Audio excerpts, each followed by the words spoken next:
कहानी की शुरुआत में हमें एक फैमिली दिखाई जाती है जो हंसी खुशी अपनी जिंदगी गुजार रहे होते हैं, लेकिन उन्हें ये मालूम नहीं था कि चंद ही मिनट बाद उनके साथ ऐसा कुछ होने वाला है जिसके बारे में सोचकर भी डर लगता है।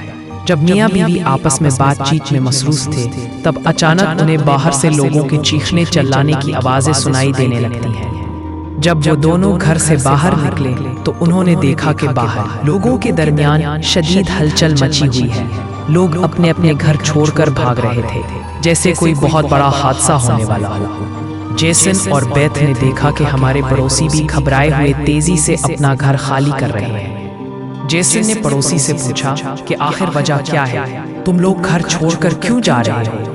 लेकिन वो लोग इतनी जल्दी में थे कि उन्होंने जेसन की बात का कोई जवाब नहीं दिया। वहाँ उन्होंने देखा कि पड़ोसी का बेटा भी अपना सामान पैक कर रहा है। जेसन ने जब उस बच्चे से पूछा कि तुम लोग कहाँ जा रहे हो, तो उस बच्चे ने जवाब दिया कि मेरे पापा का एक दोस्त गवर्नमेंट ऑफिसर है। उन्होंने कहा है कि एक बहुत ही जहरीला वायरस फैल चुका है जो एक नॉर्मल इंसान को मॉन्स्टर में बदल देता है। लेकिन इसी वक्त वहाँ उस बच्चे की माँ आ गई और उसे पकड़कर वहाँ से ले जाने लगी। जेसन ने उससे पूछा कि आखिर ये बच्चा किस वायरस की बात कर रहा है, जिस पर उस बच्चे की माँ ने कहा कि अभी बताने का वक्त नहीं है।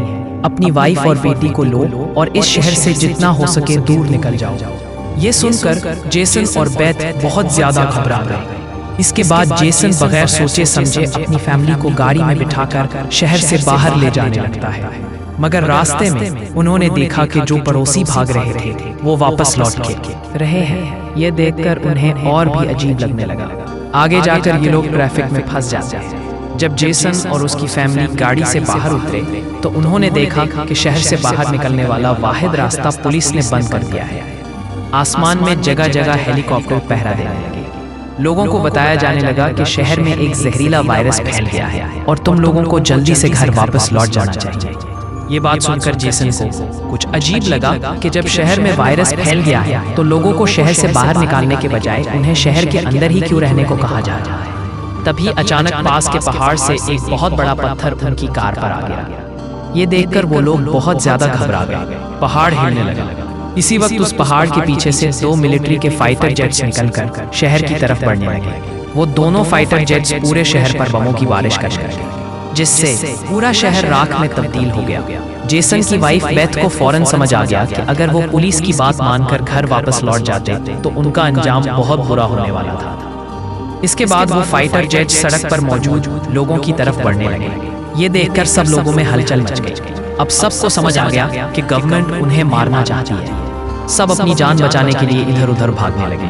लेकिन जेसन और बेथ को समझ आ गया कि वो कहीं भी भाग ले वो फाइटर जेट्स उन्हें मार ही डालेंगे। तभी बेथ ने पीछे मुड़कर पहाड़ पर एक स्कूल देखा और उसे लगा कि बचने के लिए वो जगह बेहतर हो सकती है। इसके बाद जेसन बेथ और जोई को लेकर स्कूल की तरफ पहाड़ पर चढ़ने लगे। पीछे पल पर मौजूद लोगों पर फाइटर जेट्स बम गिराने लगे। ये तीनों तेजी से दौड़ते हुए स्कूल तक पहुंच जाते हैं और खुशकिस्मती से वहां उन्हें एक टनल मिल जाती है और बम धमाके से चंद ही सेकंड पहले वो जल्दी से इस टनल में दाखिल हो जाते हैं। जैसे ही बंकर का दरवाजा बंद हुआ, ऊपर एक जोरदार धमाका हुआ। लेकिन खुशकिस्मती से ये लोग बंकर के नीचे थे और उनकी जान बच गई। मगर उनके लिए हैरानी की बात ये थी कि आखिर ये कौन सा वायरस था कि गवर्नमेंट को शहर के तमाम लोगों को मारना पड़ा। वो लोग कुछ भी समझ नहीं पा रहे थे। बस उन्हें ये मालूम हो चुका था कि अगर जिंदा रहना है तो खामोशी से बंकर में जिंदगी गुजारनी होगी। लेकिन उनके लिए परेशानी की बात ये थी कि आखिर वो लोग यहाँ कब तक जिंदगी गुजारेंगे और पेट भरने के लिए खाने पीने का क्या करेंगे। अच्छी बात ये थी कि वहाँ बहुत सा एक्सपायर्ड खाना रखा हुआ था जो 3 लोगों के लिए काफी लंबे अरसे तक चल सकता था। जेसन की वाइफ बेथ बहुत ज्यादा परेशान थी। वो अपनी बेटी जोई के बारे में सोचने लगी कि अगर ये बीमार हो गई तो फिर क्या करेंगे।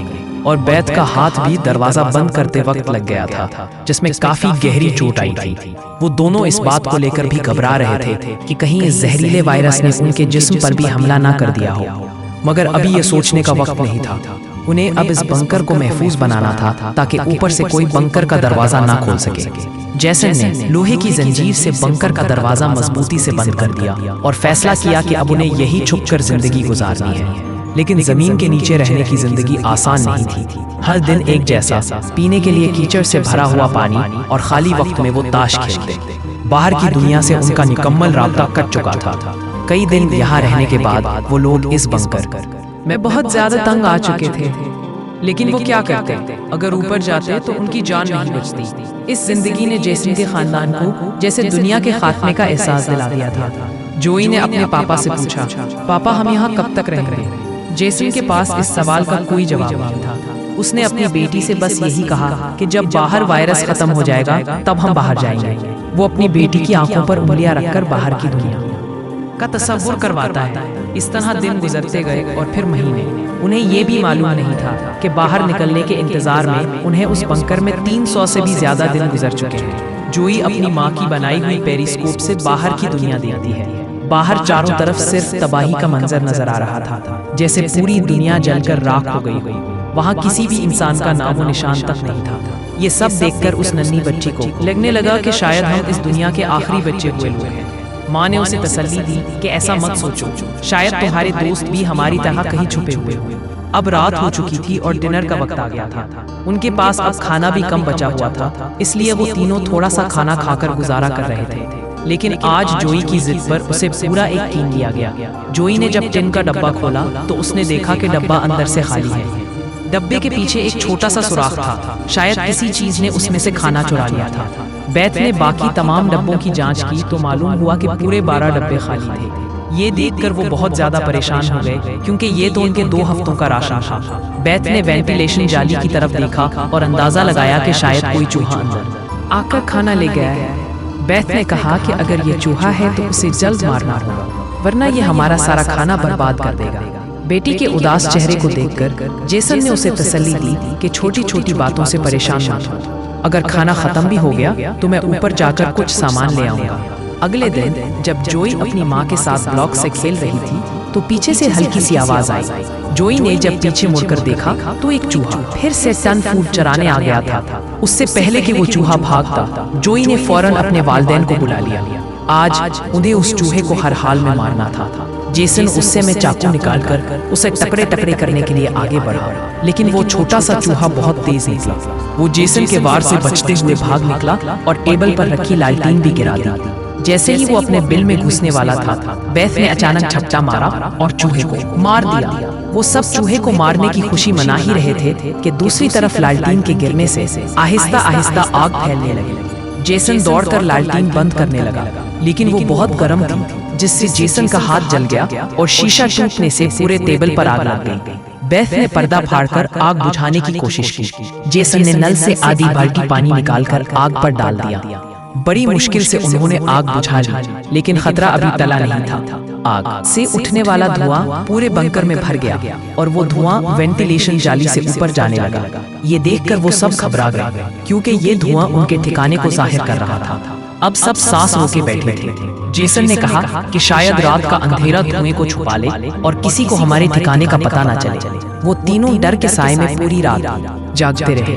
अगली सुबह उन्होंने तसल्ली के लिए पेरिस्कोप से बाहर झांककर देखा तो उनके पैरों तले जमीन निकल गई। उन्होंने देखा कि बाहर तो धुएं का गहरा बादल उठा हुआ था। ये देखकर उनकी बेचैनी बढ़ गई और उन्हें पूरा यकीन हो गया कि उनके ठिकाने का राज खुल चुका है। तब बैथ ने कहा कि अगर धुआं उठा है तो उसके पास राख भी जमा हुई होगी, जिसकी जांच करते हुए हमारे ठिकाने का पता चल सकता है। इसलिए हमें राख साफ करनी होगी। उसके बाद मियाँ बीबी ने बाहर जाकर सफाई करने का फैसला किया। जाने से पहले जेसन ने अपनी बेटी जोई से कहा कि मुझसे वादा करो कि बाहर से चाहे आवाज आए या कुछ भी हो जाए, तुम बाहर नहीं निकलोगे। वादा लेने के बाद उन्होंने दरवाजे की जंजीर खोली, बाहर की आवाजें गौर से सुनी और जब यकीन हो गया कि बाहर कोई नहीं है तो दोनों ने मिलकर बंकर का दरवाजा खोला और बाहर निकल गए। अब उनकी बेटी अकेली अंदर रह गई। वो अपने वालिदैन का इंतजार कर रही थी, लेकिन काफी देर गुजरने के बाद भी जब वो वापस न आए तो वो स्टूल पर चढ़कर दूरबीन से बाहर देखने लगी। उसने देखा कि उसके वालिदैन बंकर के दरवाजे को छुपाने की कोशिश कर रहे हैं, मगर तभी जोई ने कुछ ऐसा देखा जिससे उसकी सांसें रुक गईं। उसने देखा कि दूर जंगल में एक काली परछाई तेजी से उनकी तरफ बढ़ रही है। बच्ची ने जोर से चीखकर पापा को पीछे देखने को कहा, मगर फासला बहुत ज्यादा था और वो सुन न सके। घबराहट में बच्ची अपना डर भूल गई और सीढ़ी पर चढ़कर बंकर से बाहर निकल आई। बाहर आते ही उसे एहसास हुआ कि उसके वालिदैन वहां नहीं थे। वो बेचैनी से उन्हें पुकारने लगी। तभी पीछे से किसी ने उसका मुंह दबा लिया। ये कोई और नहीं बल्कि उसकी माँ थी। चंद लम्हों बाद एक जंगली हिरनों का गौल तेजी से वहां से गुजरा।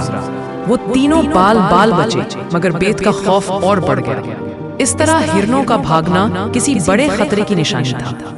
वो सब तेजी से वापस बंकर में घुस गए। जेसन ने लकड़ी की तख्तियों और लोहे की जंजीर से दरवाजा मजबूती से बंद कर दिया और सबको बिल्कुल खामोश रहने को कहा। तब उन्होंने ऊपर से कदमों की आहट सुनी, जैसे कोई बंकर के दरवाजे के पास घूम रहा हो। डर के मारे जोई रोने लगी। बेथ ने उसे चुप कराया। वो दरवाजे से आगे हट गए ताकि अगर दरवाजा खुले भी तो वो नजर ना आए। इसी दौरान जोई की गुड़िया की रस्सी एक पेच में फंस गई और आवाज वाला स्विच चल पड़ा। जेसन ने फौरन गुड़िया तोड़ दी, मगर देर हो चुकी थी। ऊपर मौजूद चीज को उनकी मौजूदगी का पता चल गया। वो दरवाजा तोड़ने लगा, जंजीरें एक एक करके टूटने लगी। जेसन ने वाटर पंप का पाइप उखाड़ा। बेथ ने दरवाजा थामने की कोशिश की। एक काली परछाई नमूदार हुई, आंखें बल्ब की तरह चमक रही थी। जेसन ने हमला किया और वो चीज भाग गई, लेकिन थोड़ी देर बाद मजीद कदमों की आवाजें आई। इस बार हमला शदीद था। दरवाजा टूट गया और कई चमकती आंखें नजर आई। वो पीछे भागे, आग लगाकर रास्ता रोका, मगर जानते थे कि ये देरपा नहीं। तब जोई को एक वेंटिलेशन नजर आई। जेसन ने बीवी और बेटी को बाहर धकेला, खुद हंस गया। कंधे की हड्डी तोड़कर निकलने की कोशिश की। एक देव ने उसकी टांग पकड़ी। जेसन ने बीवी से कहा कि जो भी हो जोई को बचा। वो नीचे घसीट लिया गया और लड़ने लगा ताकि उन्हें वक्त मिले। बेथ और जोई भाग निकली, मगर आगे ऊंची दीवार थी। एक आर्मी हेलीकॉप्टर आया, जाल फेंका गया और वो पकड़ी गई। तब मालूम हुआ कि जिन्हें वो राक्षस समझ रही थी वो दरअसल गैस मास्क और नाइट विजन वाले फौजी थे। इंजेक्शन से पता चला कि वो भी वायरस से मुतासर है और इन्हें मारा जा रहा। वायरस हवा से फैलता था और इसका कोई इलाज नहीं था। बेथ ने रहम की फरियाद की, मगर बेसुध। तब अचानक जेसन नमूदार हुआ, जो कंट्रोल खो चुका था, ताकतवर हो चुका था और फौजियों को मारने लगा, मगर गोलियों से गिर पड़ा।